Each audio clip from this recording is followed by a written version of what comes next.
Hi friends, అందరికీ నమస్కారం. Doctor Vedavyasa గారు అందించినటువంటి సంబల ప్రభువు అనే గ్రంథాన్ని స్వాధ్యాయం చేసుకుంటున్నాం ఫ్రెండ్స్. మరి అందులో భాగంగా 19వ అధ్యాయం అఘోరమూర్తి, దీని గురించి మనం ఈరోజు తెలుసుకుందాం ఫ్రెండ్స్. మా తాతగారి 100 ఏళ్ల నాటి సాహసయాత్ర చదువుతూ ఉంటే అది ఒక గాథ చదువుతున్నట్లుగా నాకు అనిపించలేదు. మొదటి పేజీ చదవటం ప్రారంభించిన క్షణం నుంచి కూడా వేరే ప్రపంచంలోకి అడుగుపెట్టినట్లుగా నా చుట్టూ ఉన్నటువంటి పరిసరాలన్నీ మర్చిపోయి ఒక మాయాజాలమైనటువంటి మంత్రదండంతో మంత్రించి సృష్టించినటువంటి మాయాలోకంలోకి అడుగుపెట్టినట్లుగా నా పరిసర ప్రపంచమును నేను మర్చిపోయాను. హిమాలయాలలో అడుగుపెట్టి నడక సాగిస్తున్నటువంటి ఆ రిపోర్టును చదువుతూ ఉంటే అది మా తాతగారి సాహస బృందయాత్ర కథలాగా లేదు. చదువుతున్న నేను కూడా రివ్వున ఆకాశంలో ఎగిరి ఆలోచనల మీద తేలిపోతూ మరో ప్రపంచంలో సాహసయాత్ర చేస్తూ సీతాకోక చిలుకులాగా ఊహాలోకంలో విహరిస్తున్నట్లుగా నాకు అనిపిస్తుంది. కొన్ని చోట్లయితే అందమైన జలపాతాలు, మంచు పర్వతాలు కనిపిస్తూ ఉంటే మరొక పేజీలో భయంకరమైన తాంత్రిక హోమాలు, భూతాలు, దెయ్యాల కొంపలు ఇలాంటివి చదివినప్పుడు నా వెన్నులో చలి, భయం పుట్టించి వణికించేస్తున్నాయి. ఇది నిజంగా రిపోర్టా, లేక నా యొక్క అద్భుతమైన రంగురంగుల కలల విచిత్ర ప్రపంచమా అని అనుకుంటూ ఒక్కొక్క పేజీ నెమలేస్తున్నట్లుగా తనను తానే చదివిస్తుంది ఆ రిపోర్టర్. ఇంతలోకే నా కళ్ళు టక్కున ఆగిపోయాయి. ఎందుకంటే అఘోరి అన్న అధ్యాయం చూడగానే ఓరి భగవంతుడా, ఈ పేరేమిటి వింతగా ఉంది అనుకుంటూ హిమాలయ సాహస యాత్రికుల బృందము అనుభవాలన్నీ కూడా ఆతృతగా చదవసాగాను. పూజ్య పీఠాధిపతి తాసీలామా గురువుదేవులను లామాసరి ఆశ్రమాన్ని వీడ్కొని ముందుకు సాగిపోతున్నాము. రామాసరి ఆశ్రమాన్ని వీడ్కొని ఇంకా ముందుకి వెళ్ళిపోతూ ఉంటున్నారు వాళ్ళు. అప్పుడు వాతావరణం ప్రశాంతంగా ఉంది. ఆకాశం కూడా నీలముగా, మబ్బులు లేకుండా నిర్మలముగా వెలుగుతూ ఉంది. ప్రొద్దుటి నీరెండైతే బంగారు కాంతితో వెలుగులు చిమ్ముతూ గోరువెచ్చగా మా శరీరాలను తాగుతుంది. అది ఎంతో హాయిగా. ఇంకా హూయమంటూ చల్లని ప్రశాంత వాయువులు మా చెవులను తాకుతూ తలపై నుండి నెమ్మదిగా వీస్తున్నాయి, పరమ సుఖాన్ని కలిగిస్తూ. ఇంకా ఏంటంటే ఒక స్నేహితురాలు ప్రేమతో తాగే స్పర్శలాగా. ఉత్సాహంగా అడుగులు వేస్తూ చురుకుగా నడక సాగించాం మేము. ఉదయమే లామాసరి ఆతిథ్యంతో వేడిగా మా కడుపులో నింపుకున్నటువంటి తాంసా జావా వేడివేడి పలహారము మాకు ఎంతో అండగా నిలిచాయి. శ్రమ తెలియకుండానే అందరము కూడా నవ్వుకుంటూ, పేలుతూ, పాడుకుంటూ, ఉల్లాసంగా నడుచుకుంటూ వెళ్ళిపోతున్నాము. హిమాలయ పర్వతాల ఎడమ ప్రక్కన ఏటవాలుగా క్రిందకి దిగిన కొండచర్య వెంబడే నడుస్తూ అట్టే శ్రమ లేకుండానే ఒక విశాలమైన మైదానంలోకి చేరుకున్నాము. అక్కడ మంచు లేదు. గోధుమ రంగు పొడి ఇసుక చందనపు పొడిలాగా గాలికి ఎగురుతూ ప్రశాంతతను కలిగిస్తుంది. మంచు మైదానంలో నడిచే శ్రమ తగ్గింది కదా అనుకుంటూ ఆనందంగా మేమంతా ఆ మైదానంలో చురుకుగా నడిచిపోసాగాము. 1 గంట అలా దిగి నడవగానే పర్వతము లోయ మొదలయ్యి కుడివైపుగా మళ్ళింది ఏటవాలుగా. బంగారు రంగు ఎండ అప్పటికే మధ్యాహ్నం అవుతుందని సూచిస్తూ గోరువెచ్చగా మా శరీరాన్ని తాగుతుంది. అకస్మాత్తుగా ఓ చల్లటి గాలి తిమ్మెర నాలుకగా వచ్చి మా ముఖాలను తాకింది. ఎక్కడిదా ఈ చల్లగాలి గాడ్పులాగా వీస్తుంది అనుకుంటూ పరిశీలించి చూస్తే ఆ లోయ క్రింద అడుగున నీలంగా కొండవాగు వంటి నది ప్రవహిస్తుంది. మంచు కరిగిన నీళ్లు అతి చల్లగా ప్రవహిస్తూ నది మీద వీచే నీటి గాలి అతి చల్లగా మా మొహాలకు తాకిందని అప్పుడు అర్థమైంది మాకు. నది వెంబడే 5-6 మైళ్ళు నడిచి వెళ్ళగా దారి కుడివైపుకు తిరిగి ఎత్తుగా శిఖరం వంటి కొండచర్య మీదుగా ప్రయాణించాం. ఇంతలో సూర్యుడు అస్తమించాడు. నీరెండ అకస్మాత్తుగా కొండల చాటు నుంచి మాయమైంది. ఇంకా గోరువెచ్చని హాయి అంతమై చలిగాలి వీచసాగింది. అప్పుడు గుర్తుకు వచ్చింది మాకు హిమాలయ పర్వతాలలో సూర్యాస్తమయము అకస్మాత్తుగా జరుగుతుందని. ఎందుకంటే ఎత్తైన పర్వతాల చాటుకు వెళ్ళిపోయి చూస్తుండగానే అకస్మాత్తుగా మాయమవుతాడు ఆ సూర్యుడు. అయితే మరుక్షణమే బంగారు ఎండ తెరతీసినట్లుగా కనుమరుగై నిటారు నీలి నీడలు దారికి అడ్డముగా పొడుగాటి కొండ శిఖరాల కీనీడలు చిత్రాలు దారికి అడ్డంగా పడుతూ క్షణాల మీద పొద్దువాలి మరుక్షణమే చీకటి పడిపోతుంది. అంతే. చల్లని మంచు గాలి, ఎముకలు కొరికే చలి పెద్ద శబ్దంతో వీచడం మొదలయ్యింది. దానితో మాకందరికీ కూడా అర్థమైంది, ఈ రాత్రికి ఉండటానికి బస, తినటానికి భోజన వసతి, రాత్రి తలదాచుకోవడానికి నీడ, ఏదైనా ఆశ్రయము ముందే ఏర్పాటు చేసుకోకపోతే గనక మా పాటలిక కుక్క పాటలే అని అర్థమయ్యింది. దానికి తోడు మా మిత్ర బృందం అంతా కూడా గత 2 రోజులుగా చూసిన భయంకర అనుభవాలు, జ్ఞాపకాలు ఇంకా మర్చిపోలేదు. హాయిగా, వెచ్చగా ఏదైనా లామాసరి కానీ, ఏదైనా కొండ గుహలో కానీ తలదాచుకోక తప్పదు. ఎందుకంటే ఇప్పుడు మేము గుడారము బిగించి శిబిరము కానీ, టెంట్ కానీ ఏర్పాటు చేసుకోవటానికి సమయం చాలదు. దానికి తోడు మేమిక్కడ ముందుగా మరి ఏర్పాటు చేసుకోలేదు. ఇలా అనుకుంటూనే నిటారైన శివలింగాకారంలో ఉన్నటువంటి గుట్ట మీదకు చేరుకున్నాము. దానికి ఇటు అటు 2 వైపులా ఎత్తైన పర్వతాలు కోట గోడల్లా ఆకాశాన్ని అంటుతూ నిలబడి ఉన్నాయి నిరంకుశంగా. ఇంక మాకు మిగిలినది ఒకటే దారి. ఎదురుగా ఉన్న గుట్టల మీద ఎక్కడైనా గుహ కానీ, ఆశ్రమం వంటి మఠము కానీ ఉన్నదేమో. ఎక్కడైనా ఒక గుహ కానీ, లేదంటే ఆశ్రమం కానీ, లేదంటే ఏదైనా మఠం కానీ ఉన్నదేమో కనుగోవడానికి ప్రయత్నించాలి అని. ఇంతలో మాకు ఎదురుగా గొర్రెల కాపరి ఒకడు కొండ మేకలను తోలుకుంటూ కొండదీవుకు పోతున్నాడు. రాత్రి ఉండటానికి ఏదైనా నివాసము కానీ, ఏదైనా కొండగుహ కానీ ఈ ప్రాంతంలో ఉన్నదేమో అని అతన్ని ప్రశ్నించాము. ముందుగా నడుస్తున్న మేకల్ని అదిలిస్తూ కర్రతో నేల మీద తట్టి అతడు, అదిగో ఆ స్వామి ఉన్నారు ఎదురుగా కనిపించే గుట్ట శిఖరం మీద, ఆయన దగ్గరకు పొండి మీకన్నీ లభిస్తాయి అని, ఆయనకు గనక మీ మీద దైకాన్ని కలిగిందా మీదే అదృష్టం, మీకన్నీ లభిస్తాయి అని అంటూ పొడుగాటి తన కర్రతో మా ఎదురుగా ఉన్న గుట్ట మీదకు చూపించాడు. వెంటనే రష్యన్ చిత్రకారుడైనటువంటి తన బ్యాగులోంచి బైనాక్యులర్స్ వేసి ఎదురుగా కొండచర్యను గాలిస్తూ పరిశీలించాడు. అదిగో ఎత్తుగా కనిపించే గుట్ట ఎక్కిపోతే దాని శిఖరం మీద నిటారుగా గోడలా చెక్కినట్లు ఒక గుహలాంటిది కనిపిస్తుంది. లోపల ఎవరైనా ఉన్నారో మరి లేదో బయటకు కనిపించడం లేదు, కానీ చీకటిగా ఉన్న గుహద్వారం లోపల నుంచి ఎర్రగా బంగారు రంగు మంట వెలుగుతూ గోడల మీద నాట్యం ఆడుతూ కనిపించింది. బహుశా చెలిమంట కావచ్చు, లేదా ఏదైనా వంట చేసుకుంటున్నటువంటి అగ్నిజ్వాలైనా కావచ్చు. మనం వెళ్ళి ప్రార్థిస్తే మనకి ఏదైనా ఆశ్రయం దొరకకపోదు అంటూ వడివడిగా అడుగులు వేశాము. ఎంత ప్రయత్నించినా గోడలాగా నిటారుగా పైకి పెరిగెడుతున్న కొండచర్య ఎక్కటం దాదాపు అసాధ్యం అనిపించింది. చివరకు కొండ గోడ మీద కనిపించే చిన్న చిన్న కన్నాల్లోకి మా బూట్లు దూర్చి చేతివేళ్లతో అందిన బండరాలను దొరకపుచ్చుకుంటూ ఎగబాకి మా గుండెల్లోని ప్రాణాలు కంఠంలోకి తన్నుకొచ్చేసరికి ఆ కొండ గుట్టపైకి చేరుకున్నాము. ఆ గుహ బోర్లించిన అర్ధ చంద్రాకారముగా ఒక ఏనుగు వీపులాగా గుండ్రటి ఆకారంతో ఉన్నది. ఆ గుహలో 15-20 అడుగుల లోపలగా ఒక సాధువు కూర్చొని ఉన్నాడు. ఆయన కనుగుడ్లు ఎర్రగా నిప్పు కణికల వలె ఉబ్బరించి ఉగ్రంగా మండుతున్నట్లుగా మా వైపు చూశాడు తల ఎత్తి. ఆయన ముందు వెలుగుతున్న పెద్ద చెలిమంట వంటి నెగడు, అందులో సాంబ్రాణి గుగ్గులము వంటి పొడులు వేస్తూ మంత్రాలు చదువుతూ రకరకాల మూలికలు ఏవేవో వింత వస్తువులు మంటలో వేసి హోమం చేస్తున్నాడు. నిశ్శబ్దంగా మంత్రాలు గొనుక్కున్నట్లుగా చదువుకుంటున్నాడు. మా రాక ఆయన ఏకాగ్రతను, నిశ్శబ్దాన్ని భంగపరిచింది కాబోలు. మా వంక ఆయన అసహనంగానూ ఇంకా క్రోధంతోనూ చిరాగ్గాను చూశాడు. మేమందరం కూడా సగౌరవంగా నేలకి మా నుదురు తగిలే విధంగా వంగి 3 సార్లు దండ ప్రణామం లాంటిది కాళ్ళ మీద కూర్చొని చేశాము. గుహలో చోటు చాలక. మాలో బాగా మాట్లాడగలిగిన వ్యక్తి నోట్విచ్ రష్యన్ రాయబారి కావటంతో ఆయన తన మృదువైన మాటకారి తనముతో మాట్లాడే సంబోధనతో మహామునులకు నమస్కారము, ఋషీశ్వరులకు ప్రణామం అంటూ అలా మాట్లాడుతూ ఉండగానే ఉరుము వంటి కంఠముతో ఆ సాధువు గర్జించినట్లుగా అన్నాడు. అతడి మాటలకు అడ్డు తగులుతూ ఇలా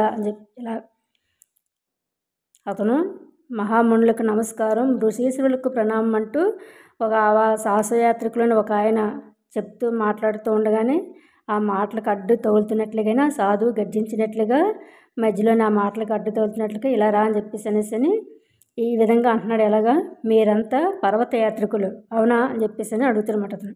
ఈ రాత్రికి మీకు ఆశ్రయం కావాలి అంతేనా? ఆహారం కావాలి. అది మీరు చెప్పకనే చెబుతున్నది. దుమ్ము ధూళి కొట్టుకొని ఉన్న మీ వాలకం చూస్తే, మీ వేషాలు బట్టలు చూస్తే మీరంతా పగటి వేషగాళ్ళలాగా వేరు వేరు దేశాల నుంచి వచ్చినట్లు ఉన్నారు అవునా అని చెప్పేసి, సరే నేను చెప్పినట్లుగా చెయ్యండి అని చెప్పేసి అతను ఆ ముని వీళ్ళతో అలా మాట్లాడుతున్నమాట. అతను అంతా కూడా తెలిసినట్లుగా వీళ్ళని చూసి అన్నీ చెప్తున్నాడు. ఆయనే చెప్తున్నాడు అనమాట. అన్నీ మీకు అన్నీ సమకూరుస్తాను అనేసి, ఇంకా దూరాన లామాసరి నుంచి దీవెన పొంది వచ్చారుగా ఇంకా అని చెప్పేసి అది కూడా చెప్తున్నారు. మీరు దూరాన లామాసరి నుంచి దీవెన పొంది కూడా వచ్చారు కదా అని. అయితే నేను చెప్పినట్లు తోచా తప్పకుండా చెయ్యాలి అని అంటాడు. అప్పుడు తన మెడలోని రుద్రాక్షమాలను గుంజుకుంటూ ఎడమ చేత్తో పెద్ద సటకా వంటి కర్రను మండుతున్న హోమగుండంలోంచి తీసి నేల మీద తాటించి పెద్ద శబ్దంతో చేయడంతో అందరము ఉలిక్కిపడ్డాము. ఉరుము వంటి ఆయన కంఠస్వరం విని కఠోరముగా క్రూరంగా అదిలిస్తున్నట్లుగా మాట్లాడిన ఆ సాధువు ఒక అఘోరి అని ఆ తర్వాత తెలిసింది మాకు. భయంతో బిక్క చచ్చిపోయి ఉన్నాం. ఇంకో గురుదేవా, మీరు ఆజ్ఞాపించినట్లే నడుచుకుంటాము. మేము మీరు చెప్పినట్లే తోచా తప్పకుండా నడుచుకోగలము అన్నాము. అందరము ఒకే కంఠంతో మెల్లి తల నేల కానించి ప్రణామం చేస్తూ, ఖచ్చితంగా నేను చెప్పినట్లే చెయ్యాలి. అలా చేస్తేనే అన్నీ సక్రమంగా జరుగుతాయి. లేకపోతే పరిణామాలు ఎలా ఉంటాయో, ఏం జరుగుతుందో నేను చెప్పను, మీరే అనుభవిస్తారు అంటాడు గర్జించినట్లుగా బొంగురు కంఠంతో. మళ్ళీ ఒకసారి ఆయనకు నమస్కరించి ఆసక్తిగా వినసాగాము. ఆ అఘోరి కఠోరమైన ఆజ్ఞ ఎలా ఉంటుందో భయపడుతూనే. మీరు చాలా దూరం నుంచి నడిచి వచ్చినట్లున్నారు. బడలికితో డస్సిపోయి ఉండాలి, అవునా అని చెప్పేసి అడుగుతాడు. అవును గురుదేవా, చాలా అలసిపోయాం మేమని చెప్పేసి అని వీళ్ళు చెప్తారు. మీకు ఆకలి కూడా దంచేస్తుంది, మీ కడుపులో ఎలకలు కూడా పరిగెడుతున్నట్లుగా ఉన్నాయి కదూ అనేసి వికృతంగా నవ్వుతూ అంటాడు ఆ అఘోరి మహాశయుడు. ఈసారి భయంగానే ఆకలి ఉన్నదని అంగీకరించాము. మీరు ఈ పర్వత గుహకు ఎక్కే దారిలో ఒక చల్లటి నదీ ప్రవాహం చూసే ఉంటారు అనేసి అడుగుతాడు అతను. అవును గురుదేవా, దిగువనున్న లోయలోంచి ఎడమవైపుగా ప్రవహిస్తున్నది నది. అది పవిత్రమైన మందాకిని నది. దానికి దారిలో అలకనంద, జాహ్నవి నదుల పాయలు కూడా కలిసి మీరు వచ్చే మైదానంలో కలిసి గంగానదిగా ప్రవహిస్తుంది. మీరు వెళ్ళి చల్లటి ఆ మందాకిని నదిలో హాయిగా స్నానం చేయండి, ఇష్టం వచ్చినంతసేపు అని చెప్పేసి చెప్తారు అతను. అలా స్నానం చేస్తూ ఉండగా నీటిలో కొట్టుకొని వచ్చే వస్తువు పైకి తేలుతూ మీకు కనిపిస్తుంది. దానిని జాగ్రత్తగా ఒడ్డుకు లాగి భద్రంగా పొట్లం కట్టి పైకి తీసుకురండి అంటారు. సరే గురుదేవా అన్నాం మేము, ఏం మాట్లాడుతున్నామో ఆలోచించకుండానే. నేను చెప్పేది అక్షరాలా ఆచరించాలి, తోచా తప్పకుండా వింటున్నారా అంటూ గట్టిగా అరిచినట్లుగా మెల్లి అంటాడు, ఏదో విశేషం చెబుతున్నట్లుగా. ఆ నీటిలో కొట్టుకు వచ్చిన వస్తువును జాగ్రత్తగా ఒడ్డుకు లాగాలి, నుదురు బెదురు లేకుండా దానిని నీటిలోంచి తీసుకువచ్చి ఆలస్యం చేయకుండా ఈ గుహలో నా ముందర పెట్టాలి. ఇది మా హుకుం, అంటే మా ఆజ్ఞ. ఏమాత్రం తప్పరాదు అంటూ తన చేతిలోని పటకాను నేలపై కొట్టి తన కుడి చేతిలోని శంఖం నోటికి ఆనించి గట్టిగా పూరించాడు బమ్ అంటూ. ఆ గుహ అంతా కూడా ప్రతిధ్వనించేలాగా మంటలోని చితుకులను ఒక్కసారిగా ఎగసం తోశాడు కదిలిస్తూ. జ్వాల ఒక్కసారిగా బొగ్గుమని ప్రజ్వలించింది. గుహ అంతా కూడా వెలిగిస్తూ అప్పుడు చూశాం ఆయన వెనకాతల నల్ల రాతితో చేసిన నిలువెత్తు కాళీమాత విగ్రహం. భయంకరంగా ఉంది ఆ విగ్రహం. ఆ విగ్రహం కుడి చేతిలో కొడవలి వంటి భైరవ ఖడ్గము, మెడలో మనిషిపురిల కపాలమాల ధరించి నాలుక తెరిచి తెల్లని కూరలు, నిమ్మకాయలు వంటి కనుగుడ్లతో భీకరంగా ఉన్నది ఆ విగ్రహం. ఆ సాధువు కాళీమాత భక్తుడని మరుక్షణంలోనే మాకు అర్థమైపోయింది. ఇలాంటి వారి వద్ద అనేక శక్తులు ఉంటాయి. ఊహించని భయంకరమైన సిద్ధులు కూడా వీరి వశంలో ఉంటాయి. అందుకని భయంగా అందరం కూడా తల వంచుకొని ఆయన చెప్పిన ఆజ్ఞను తప్పకుండా శిరోధార్యంగా చేస్తామని తర్వాత కానీ మాకు తెలియలేదు ఆయన ఆజ్ఞ ఎంతటి గుండెలు తీసిన బొంటకైనా భయం కలిగిస్తుందని. ఎందుకంటే అప్పటికే బాగా చీకటి పడింది. హిమాలయ లోయలో నుంచి చల్లటి ఈదురుగాలి గోవైపు వీస్తుంది. ఇప్పుడే నిటారుగా గోడవలే ఉన్నటువంటి కొండ దిగి జారి పడకుండా పాకుతూ వెళ్ళి క్రింద మైదానం చేరుకోవాలి. ఇప్పుడే ఆ కొండ చక్కగా నెమ్మదిగా ఎంతో భయంతో ఊపిరిపోతుందేమో అన్న ప్రాణాలు గుప్పెట్లో పెట్టుకొని ఆ కొండ మీదకి ఎక్కారు. అలాంటిది మెల్ల కొండ దిగి కిందకి వెళ్ళాలన్నమాట. అలాగా ఆ కొండ దిగుకు జారి పడకుండా పాక్కుంటూ వెళ్ళి క్రింద మైదానం చేరుకోవాలి. అక్కడ నుండి అలా సుమారు 2 మైళ్ళు నడిస్తే కానీ ఆ సాధువు చెప్పినటువంటి నది రాదు. ఇంకా అక్కడికి వెళ్ళిన తర్వాత ఇంకా మా స్నానాలు పూర్తి చేసి మళ్ళీ కొండ చర్య పైకి గోడ మీద బెల్లిలాగా ఎగబాకుతూ రావాలి. దేవుడా, అతి ప్రయాస మీద కొండ దిగి కుక్కల్లాగా ఒగురుస్తూ వచ్చి గుహ కింద మైదానంలో నిలబడ్డాము, ఒకరి ముఖం ఒకరు చూసుకుంటున్నాం. ఇంకా ఎందుకు ఆలస్యం? అఘోరి గారి ఆజ్ఞ విన్నాం కదా. చచ్చినట్లు ఇంత చలిగాలిలో కూడా వెళ్ళి ఆ మంచు కరిగిన గంగా నీళ్ళలో స్నానం చేసి రావాలి. ఏదో తెమ్మన్నాడు కదా, ఏమిటో చెప్పలేదు అనుకుంటూనే ఒకరి ముఖం వంక ఒకరు చూసుకుంటూ అయిష్టంగానే బయలుదేరాము. అలా సుమారు అరగంట 30 గంట నడిచి నది ఒడ్డుకు చేరాము. అప్పటికే బాగా పొద్దు వాలిపోయింది. రాత్రి 8 గంటలు కావచ్చు. నెమ్మదిగా బూట్లు, మేజోళ్ళు, టోపీ తీసివేసి నిదానంగా మా డ్రెస్సులన్నీ విప్పి ఒడ్డునే పెట్టాము. ఒకరు కాపలాగా కూర్చున్నారు. మిగతా వాళ్ళు దిగి నదిలో కాలు పెట్టాక తెలిసింది, జివ్వుమని పీకేస్తున్నాయి కాలి నరాలు. నదిలోకి వెళ్ళి పెద్దగా కేకలు వేశారన్నమాట. మాలో సుకుమారంగా ఉన్నటువంటి శ్రీనివాస చక్రవర్తి జివ్వుమని కాలి నరాలు లాగేస్తున్నాయి అని చెప్పేసి అని నదిలోకి అడుగుపెట్టి పెద్దగా కేకలు వేశారట. అయితే అందులోని సుకుమారంగా ఉన్నటువంటి శ్రీనివాస చక్రవర్తి బెంగాలీ బ్రాహ్మణుడైనటువంటి మేఘనాథ్ సహా ఇద్దరు కూడా ఒకేసారి వీళ్ళిద్దరూ అరిశారంట గట్టిగాన. అయితే ప్రయాణంతో వేడెక్కిపోయినటువంటి శరీరాలు చల్లటి నీటిలో మునిగి తేలగానే ఈదురుగాలి తగిలి చలికి బిగిసిపోయాము వణుక్కుంటును. గబగబా ఒకరి తర్వాత ఒకరు నీళ్ళలో మునిగి స్నానం అయిందనిపించాము. చివరికి ఆఖరివాడైనటువంటి జగదీష్ చంద్రబోస్ వంతు వచ్చింది. ఆఖరివాడైనటువంటి జగదీష్ చంద్రబోస్ వంతు వచ్చింది. ఎందుకంటే అప్పటిదాకా ఆయన ఆ వస్తువులన్నిటికి బట్టలకు కాపలా కూర్చున్నాడు కదా. వీళ్ళందరూ పైకి వెళ్ళాక అప్పుడు అలా చివరిలోని ఆయన దిగుతారన్నమాట.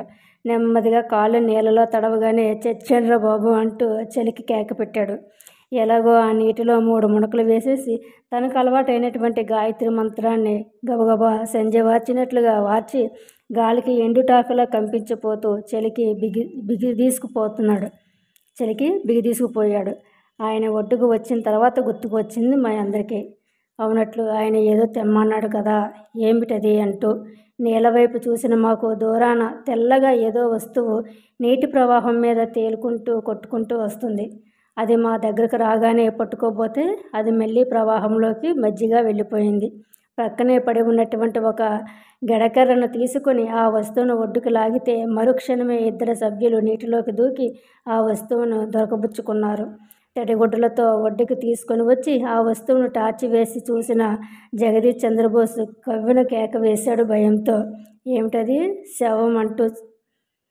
అది ఒక శవం అంటూ. ఇది చచ్చిపోయిన మనిషి శవం బాబోయ్, నాకు అసలే శవాలంటే చచ్చే భయం అంటూ భయంతోనూ చలితోనూ గడగడా వణికిపోతున్నాడు. ఇంకా ఏడుపొక్కటే తక్కువ అన్నట్లుగా చార్లెస్ బెల్ ముందుకు 2 అడుగులు వేసి టార్చి వేసి పరిశీలనగా చూస్తూ అంటే అతను ఏం తెమ్మన్నాడు అమ్ముని, ఆ సాధువు ఆ నీటిలోంచి కొట్టుకొస్తున్నటువంటి శవాన్ని తెమ్మన్నమాట. అదే తీర పట్టుకొని ఏదో చూస్తుంటే శవం అని చెప్పి వీళ్ళంతా ఎలా ఉంటుందండి అసలు ఆ పరిస్థితిలోని ఆ టైంలోని. ఇంకా శవాన్ని చూస్తే ఎవరికైనా సరే భయమే కదా. అలాగా ఎంతో భయంతో ఒక పక్క చలితోటి గడగడలా వణికిపోతున్నారు అందరూ కూడా. ఇంకా ఏడుపు ఒక్కటే తక్కువ అన్నట్లుగా అరుస్తున్నారు. ఇక చార్లెస్ బెల్ ముందుకు 2 అడుగులు వేసి టార్చి వేసి పరిశీలనగా చూస్తూ, ఇది ఒక పసిబాలుడి శవం, తెల్లటి ఎర్రటి గుడ్డలో చుట్టగా చుట్టి ఎవరో నీటిలో పడేసేలా ఉంది, కొట్టుకు వచ్చింది నదీ ప్రవాహంలో అన్నాడు. దానిన మన అఘోరి మహాత్ముడు తన గుహకు తెమ్మన్నది. దేవుడా, ఏమి కర్మరా అనుకుంటూ నలుగురం ధైర్యం చేసి ఆ గుడ్డల మూట విప్పి చూస్తే లోపల 7-8 సంవత్సరాల వయస్సు నిండని ఒక పసిబాలుడి శవం బాగా కుళ్ళిపోయి ఉంది. చేపలు నీటిలో పొడుచుకు తినేసినందువలన ఆ బాలుని యొక్క 2 కనుగుడ్లు లేవు. లోతుగా 2 గుంటలు కనిపిస్తున్నాయి. నోరు తెరుచుకొని ఉంది. భయంకరంగా చచ్చిపోతున్న వేదనలో నాలుక బయటికి చాచుకొని ఉంది. ఆ శవం భీకరంగా కనిపించింది. వెంటనే దాన్ని కెవ్వాసు గుడ్డలో చుట్టి ప్యాక్ చేసి మోసుకుంటూ బయలుదేరాము అందరము. ఇంకా మూలుక్కుంటూ, ఇంకా ఏడుపొక్కటే తరువాయి అనుకుంటూ. అలా ఎంతసేపు నడిచామో తెలియదు. ఆ అఘోరి మహాశయుని గుహ కిందకు వచ్చి నేల మీద నిలబడ్డాము. నిటారుగా ఉన్న గోడ వంటి ఆ కొండ గుహలోకి ఎలా ఎక్కాలా ఆ చీకట్లో అని ఆలోచించుకుంటూ. అందరూ వచ్చారా అంటూ గుహలోంచి పులిరెంకి వేసినట్లుగా అరిచాడు సాధువు గారు. అందరము కొండ కింద హాజరుగా వచ్చి ఉన్నాము గురుదేవా అంటూ వీళ్ళంతా కూడా చెప్తారన్నమాట. మీరంతా ఒక్కసారి కళ్ళు మూసుకోండి, నన్ను మీ మనసులో తలుచుకోండి అన్నాడు కొండ మీద నుంచి. మేమందరం కూడా గట్టిగా కళ్ళు మూసుకున్నాము. ముఖ్యంగా చేతిలోని ఆ శవం వంక చూడలేక తెరవండి కళ్ళు అనేసి అందరూ మళ్ళీ అతను పిలిచాడనమాట. తెరవండి కళ్ళు. అందరూ కళ్ళు తెరిచి ఆశ్చర్యపోతూ మా సాహసయాత్ర బృంద సభ్యులు 12 మంది కూడా అద్భుతంగా కొండ గుహలో నిలబడి ఉన్నాము.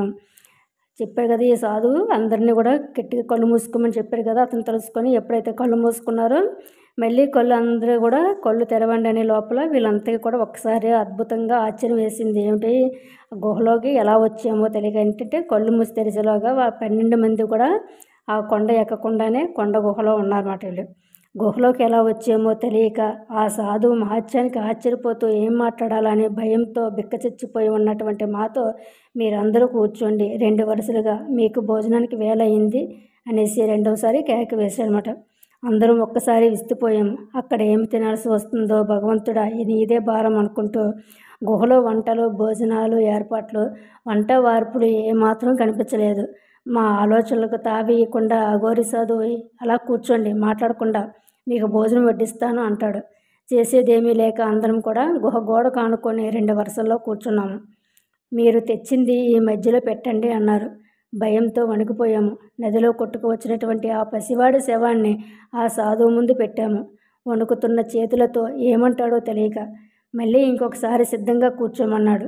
ప్రత్యేకంగా నన్ను మాత్రమే పిలిచాడు చక్రవర్తి అంటూ. నీవు సాంప్రదాయ బ్రాహ్మణ శ్రీ వైష్ణవుడవు కదా అనేసి అడుగుతాడు. అవును స్వామి, మా వాళ్ళు సాంప్రదాయ శ్రీ వైష్ణవులే.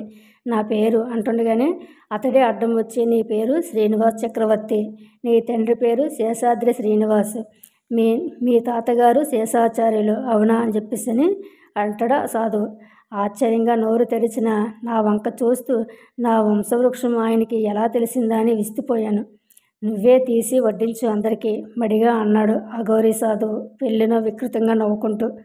ఇక్కడ వడ్డించడానికి ఏమీ లేదు కదా అంటున్న నన్ను మధ్యలోనే ఆపి, మీరే తెచ్చుకున్నారు కదా నదీ ప్రవాహంలో కొట్టుకొచ్చినటువంటి ఆ శవాన్ని, అదే అందరికీ వడ్డించు అన్నాడు ఆ సాధువు. కళ్ళు తిరిగి ముందుకు తూలి పడబోయాను. వికృతమైన ఆ వడ్డన వినటానికి కూడా సాహసించలేక పులిలాగా గర్జించాడు క్రోధంగా నా వంకేసి చూస్తూ. లేచి వడ్డించు అనేసి ముందుగా నైవేద్యం పెట్టు మీ దేవుడికి అంటాడు. చచ్చేంద్ర దేవుడా, ఈనాటితో జాతి సంకరం అయిపోయింది, నా వైష్ణవ మెడి ఆచారం అనుకుంటూ ఇంతలో ఆ సాధువు అదిగో ఆ అరిటాకు దానిపై కప్పి ఈ సీసాలోని గంగాజలము దానిపై చెల్లు, పరిసేచనం చేసి శుద్ధమైన భక్తితో నైవేద్యం ఇవ్వు నిస్సంకోచముగా అంటాడు. నాకేం చెయ్యాలో పాలుపోలేదు. ముందు నుయ్య వెనక గొయ్య అన్నట్లుగా నిస్సహాయంగా శరణాగతిని ఆశ్రయించాను, వేరే త్రోవ కనిపించక. నా ఆరాధ్య దైవమైనటువంటి శ్రీ వెంకటేశ్వర ప్రభువును ఆపదముక్కులవాడిగా స్మరించి, నా పరమ గురువు అయినటువంటి రామానుజులను స్మరించి, నేను చేసే దురాచారంను నా తప్పును క్షమించి తండ్రి అనుకుంటూ ఈనాడు శవాన్ని నైవేద్యం పెడుతున్నానని నమస్కరించి దానిపై గంగాజలం చెల్లి చుట్టూరా పరిసేచనం పెట్టాను. ఆకు తీయి, అందరూ ఆకలితో ఉన్నారు, తొందరగా వడ్డించు అంటున్నాడు అతను. ఆశ్చర్యం, అరిటాకు తీయగానే దాని కింద బంగారం లాంటి పచ్చని పులిహోర, గుమగుమలాడే చక్కెర పొంగలి, నేతి వాసనలు గుబాలించేటువంటి బూరెలు, వడలు, పాయసం. భయంతో ఆశ్చర్యంతో నిటారుగా నిలబడిపోయాను. మీ ఆచార్యుల సాంప్రదాయం మెట్టి కలవలేదు కదా, మీరంతా భయంతోనూ బాగా ఆకలిగానూ ఉన్నారు అంటూ ఆ అఘోరి సాధువు వేలాకోలంగా నా వంక చూస్తూ చిలిపిగా నవ్వుతూ, అప్పటికీ నా సందేహం తీరక ఒక పుల్లతో కదిపి వాసన చూశాను. ఇది భ్రాంతి కాదు కదా అనుకుంటూ భయపడుతూనే, మళ్ళీ ఒకవేళ శవంగా మారిపోతుందేమో అనేసి అన్న భయంతో, కంచుగంట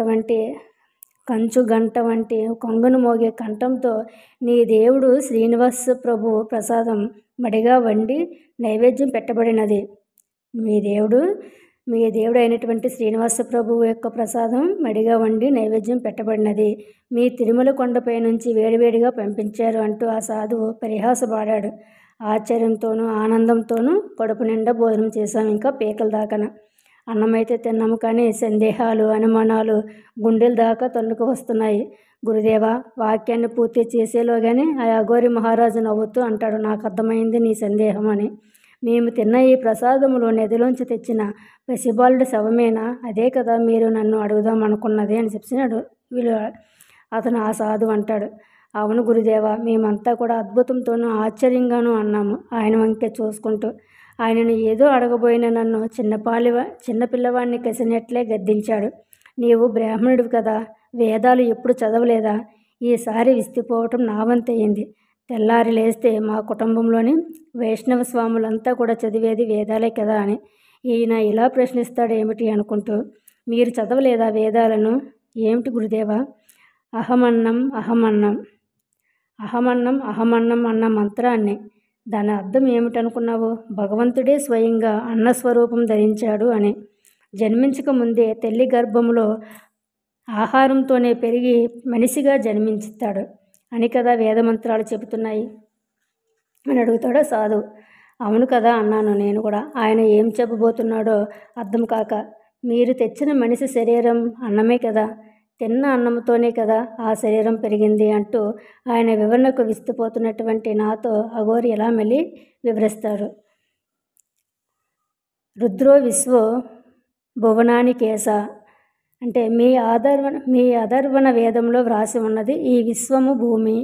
ఈ విశ్వము భూమి, ఆకాశము, పర్వతాలు, నదులు, పంచభూతాలు అన్నీ కూడా భగవంతుడైన రుద్రుడే అని. ఈ విశ్వంలో ఉన్నటువంటి భూమి, ఆకాశము, పర్వతాలు, నదులు, పంచభూతాలు అన్నీ కూడా ఆ భగవంతుడైనటువంటి రుద్రుడే అని చెప్పేసి మీ వేదంలో ఉన్నాయి కదా అని చెప్పేసి అతను చెప్తాడనమాట. మరి అతను ఎక్కడ తిరుగుతాడు? శ్మశానంలోనే కదా. మరి మనిషి భూమిపై జన్మించి ఎక్కడ తిరిగినా చివరికి ఎక్కడ చేస్తాడు? ఆ శ్మశానంలోనే కదా. అక్కడ కూలీలు లేరు, ఎలాంటి బాంధవ్యాలు బంధుత్వాలు లేవు, అన్నీ కలిసి బూడిదిగా మారిపోతాయి. అంటే పంచభూతాలు వాటి నిజస్వరూపంగా మార్పు చెంది వాటి యథాస్థానాన్ని పొందుతాయి. ఈ పంచభూతాలే మన శరీరం తయారయ్యింది. ఈ పంచభూతాలతోనే మన శరీరం తయారయ్యింది. మనం తినే ఆహారము, ప్రసాదాలు కూడా తయారయ్యింది ఆ పంచభూతాలతోనే. అఘోరి సాధువు మాకు ఆధ్యాత్మిక రహస్యాలు విడమర్చి చెబుతూ ఉంటే విపరీతమైన ఆశ్చర్యంతో వింటున్న మేము వాటిని ఇంకా జీర్ణించుకోలేకపోతున్నాము. గురుదేవా అంటూ మళ్ళీ ఏదో అడగబోయేలోగా ఆయన మళ్ళీ ఇలా అంటాడు. భేదాలన్నీ మనిషి తాను సృష్టించుకున్నవే. ఈ భేదాలన్నింటినీ కూడా మళ్ళీ కరిగించుకోవాలి భగవత్ జ్ఞానంతో. అప్పుడే కదా సర్వము భగవంతుడు అనే మాట నిజమే సిద్ధించేది. మీ బ్రాహ్మలు ఈ విషయాలను ఊరికే వెళ్ళివేస్తారు కావుమంటూ కాకుల్లాగా. మేమైతే నిజంగానే ఆచరిస్తాము, ఆరాధిస్తాము ఈ ప్రపంచంలోని పంచభూతాలనే. మేము నిజంగా ఆచరిస్తాము, ఆరాధిస్తాము ఈ ప్రపంచంలో ఉన్నటువంటి పంచభూతాలనే. పంచభూతాలు అంటే ఏమిటనుకుంటున్నారు? ఆ శివ పరమాత్మని ఓం నమ శివాయ అనే అక్షరాలే కదా, అవే పంచభూతాలు. మనలోని కన్ను, ముక్కు, చేతులు వంటి పంచేంద్రియాలను కూడా పంచభూతములే నిర్మించాయి. అందుకే ఆహారంతో తయారైనది ఈ శరీరము. ఇంకా అహం అన్నం అన్న మంత్రానికి అర్థము నేను అన్న ఆత్మయే అన్నంగాను, అన్నం తినే జీవుడిగాను, జీవుడు నివసించే శరీరముగాను, ఈ విశాల విశ్వంగాను నిర్మాణమై ఉన్నది. అది శుష్క వేదాంతమేమీ కాదు. మా గురుదేవులు నిప్పులో పెట్టి కాల్చి మోసలో కరిగించిన బంగారంలా నాలోకి అన్నీ కూడా అనుభవంతో కరిగించి పోశారు. అనితర సాధ్యమైన వజ్రసిద్ధిని ప్రసాదించారు.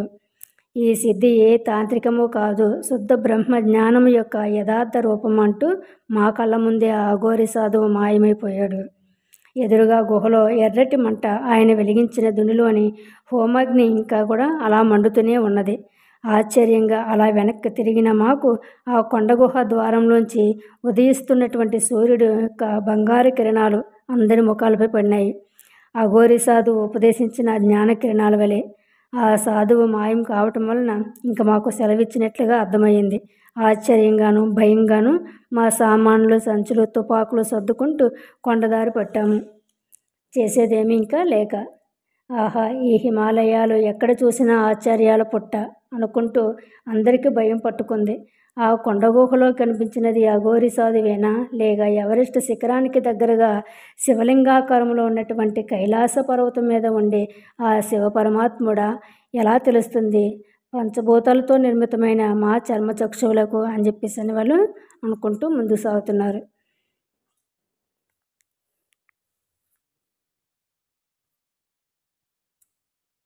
Okay friends, thank you so much friends.